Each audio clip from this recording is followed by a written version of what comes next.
의천도룡기 제1권 제한장 묘령의 낭자와 곤륜 삼성 화창한 봄날 해마다 맞는 한시 백꽃의 계절이어라. 흰비단결처럼 활짝 핀 저 꽃은 진정 향기롭거니와 잎새 무성함은 백설과 같도다. 조용한 밤 차가운 달빛에 젖어 그 찬란한 빛을 뿌리니 속세에 천상이 따로 있을 소냐. 그 수려한 자태 고결한 기질은 가히 천자여라. 많은 꽃 속에 섞여 더욱 돋보이는 우아함이여 그 드높은 기상 어디에다 견주랴. 이것은 남송말년 무학명가인 구척이가 지은 무속념의 한 귀절이다. 구척이의 도우는 장춘자라 하며 전진 7자 중에 한 사람이며 전진교에서 가장 빼어난 인물 중에 하나였다.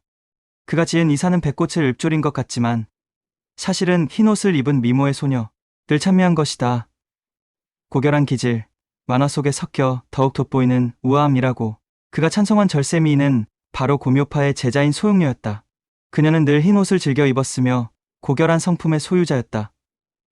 장춘자 구척이는 종남산에서 그녀와 이웃해 살면서 단 한 번 보고 이사를 지은 것이다.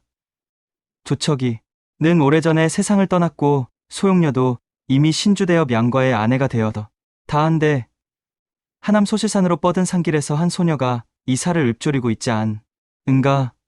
소녀의 나이는 줄잡아 19, 다망색의 옷을 입고 있었다.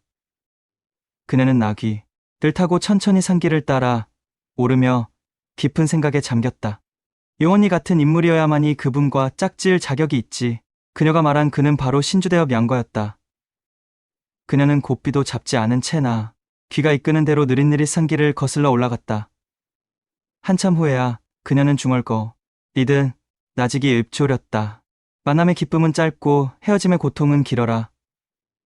누가 알랴 여인의 일편단심을. 불러도 님은 대답 없고 구름 저 말리 겹겹 산중을 헤매며 외로운 그림자 누구에게 향하는 걸까.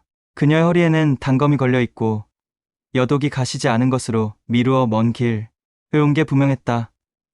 즐거움으로 가득 차 있어야 할 꽃다운 나이건만 그녀의 얼굴엔 무수가 드리워져 있는 것을 숨길 수 없었다.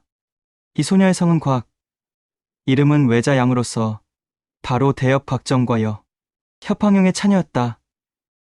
그리고 외우는 소동사. 그녀가 홀로 나귀를 타고 심산대천을 유랑하는 것은 울적한 심정을 털어 버리기 위함이었다. 그러나 울적함은 날이 갈수록 더 짙어질 뿐이었다. 하남 소실산은 산세가 가파르지만 넓은 돌계단이 구불구불 이어져 있다. 그 계단의 공정은 엄청난 것으로서 당조 때 고종이 소림사로 어림하기 위해 풀어 닦은 길이며 그 길이가 판리에 이르렀다. 곽양은 나귀를 타고 계속 울창한 숲길을 올랐다. 맞은편에서 떨어져 내리는 포는 일대장관을 이루고 멀리는 구름에 어렴풋이 가려진 산봉우리들이 병풍을 이루고 있었다. 산길을 따라 모퉁이를 꺾어 돌자 멀리 황색 담장에 쌓인 커다란 사원이 시야에 들어왔다. 곽양은 끝없이 이어진 사원의 지붕을 바라보며 잠시 넋을 잃다가 속으로 중얼거렸다. 소림사는 천하무학의 발원지인데 어째서 화산에서 2번 열린 농검대회에서 오돌 중에 소림사의 고승이 없었을까? 자신이 없어서 행여나 명성에 손상이 갈까봐 참석을 하지 않은 것일까? 아니면 무공이 비록 높다 하지만 명리를 다투기 싫어서였을까? 그녀는 나귀에서 내려 천천히 소림사를 향해 걸음을 옮겨갔다.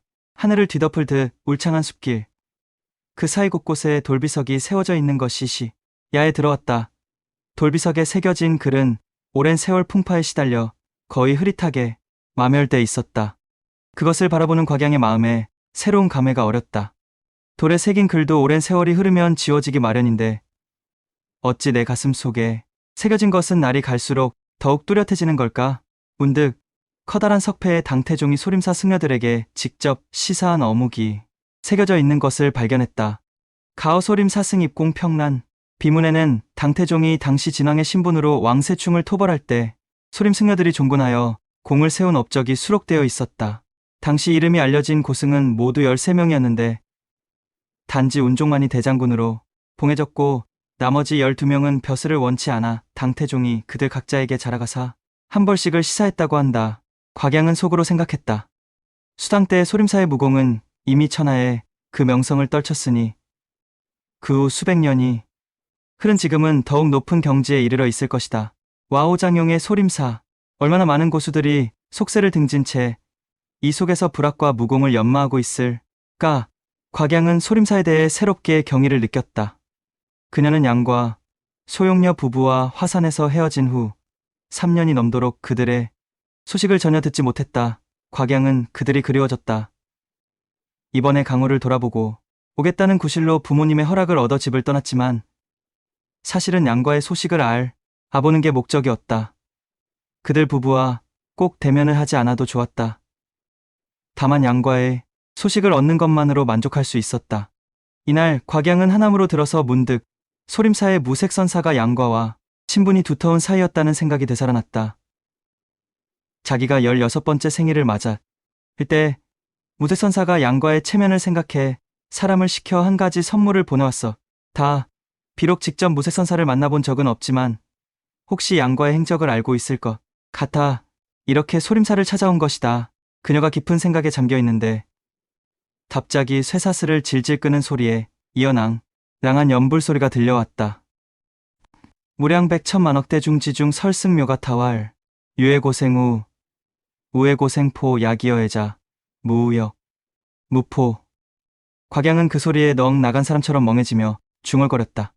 사랑함으로써 근심이 생기고 사랑함으로써 두려움이 생기니 만약 상념에서 벗어날 수 있다면 근심도 두려움도 없으. 니 사슬 끄는 소리와 더불어 연불 소리가 차츰 멀어져 갔다. 곽양은 아랫 입술을 지그시 깨물었다. 어떻게 해야지만 상념에서 벗어날 수 있으며 어떻게 해야지만 근심과 두려움을 없앨 수 있는지 그에게 물어봐야겠다. 그녀는 나귀를 아무렇게나 나무에 묶고 뒤쫓아갔다. 숲속 뒤편에 산 위로 뻗친 작은 오솔길이 있는데 한 스님이 작대기 양쪽에 다란 통을 대롱대롱 매달아 짊어지고 천천히 걸어가고 있었다. 급히 뒤쫓아간 곽양은 절로 눈이 휘둥그레졌다. 작대기 양쪽에 매달려 있는 통은 보통 물통보다 2배가량 더 컸다. 뿐만 아니라 스님의 목과 손발에는 굵은 사슬이 감겨져 있어 걸음을 옮길 때마다 요란한 소리를 냈다. 철통의 무게만 하더라도 최소한 300근은 넘을 것이다. 게다가 물이 가득 찼으니 실로 엄청난 무게였다. 곽양은 얼른 소리쳤다. 대화상, 여쭈어볼 말이 있으니 잠깐만 기다려주세요. 스님은 고개를 돌렸다. 순간 두 사람은 모두 멍해지고 말았다. 뜻밖에도 그 스님은 각원이 인가 3년 전에 두 사람은 화산 절정에서 한 번 만난 적이 있었다. 각원은 비록 성격은 괴팍하지만 공력이 심오하여 당근무림 중 어느 고수에게도 뒤지지 않았다. 그것을 잘 알고 있는 곽양은 반색을 했다. 이제 보니 각원대사였군요. 그런데 왜 이 모양으로 변했죠? 각원은 소리 없이 웃으며 합장을 했다. 한데 이상하게도 아무런 대꾸 없이 이내 몸을 돌려 걸음을 옮겨가는 게 아닌가. 곽양은 약간 당황해하며 소리쳤다. 각원대사, 저를 모르겠어요. 저는 곽양이에요. 각원은 고개를 돌려 빙긋이 웃으며 턱을 끄덕여 보였으나 걸음을 멈추지는 않았다. 곽양은 다시 소리쳤다.